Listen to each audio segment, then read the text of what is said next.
Welcome back to the Overheard Podcast, recorded live in Banff. My name is Daniel Rudel, and we are here for day 7 of the Banff Center Mountain Book and Film Festival, right here in the heart of Banff. We're rolling into the weekend in true fashion: denim, deep snow, and some serious storytelling. We're kicking things off at 9 a.m. at Lake Louise Ski Hill, freshly open for the season, with Ride in Denim and Après in Style, one of the most fun events of the week. For this one, we're trading Gore-Tex for blue jeans and Canadian tuxedos. From dad jeans to cutoffs, this is the day to send it in style.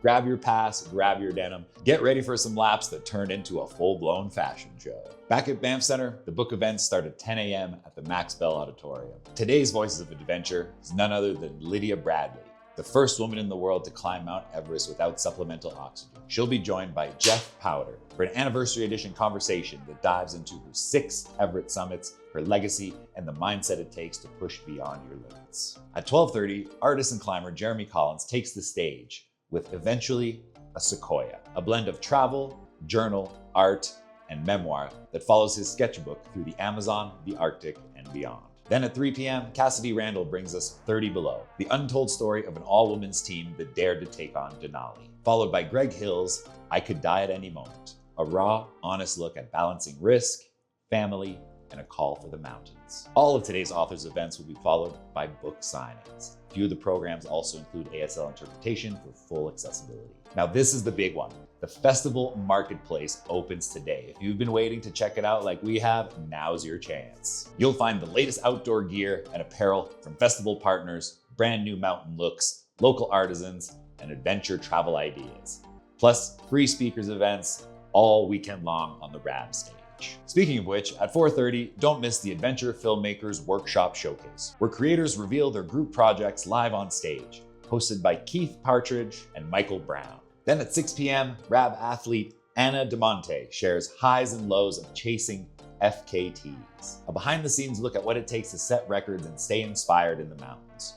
Both events are totally free and no registration is needed. Tonight, the energy spreads across from Banff to Canmore. At 7 p.m., the White Museum hosts Mountain Voices, a free event of storytelling featuring alpinists, artists, and activists exploring what mountains truly mean to Canadians. At the same time, at the Lux Cinema, there's a Radical Reels repeat, so if you missed it the first time, you can catch it again. Tickets are still available. In Canmore, Lost Wolves of Yellowstone screens at Arts Place. $20 a ticket, and it's well worth the trip for wildlife lovers. Back at Banff Center, there's Leading Edge Alpinism in Films at the Jenny Belzberg Theater, an all-star panel with Elias Mayrou, Quentin Roberts, Alec Berg, Chantel Astorga, and Brett Harrington, moderated by Michael Kennedy.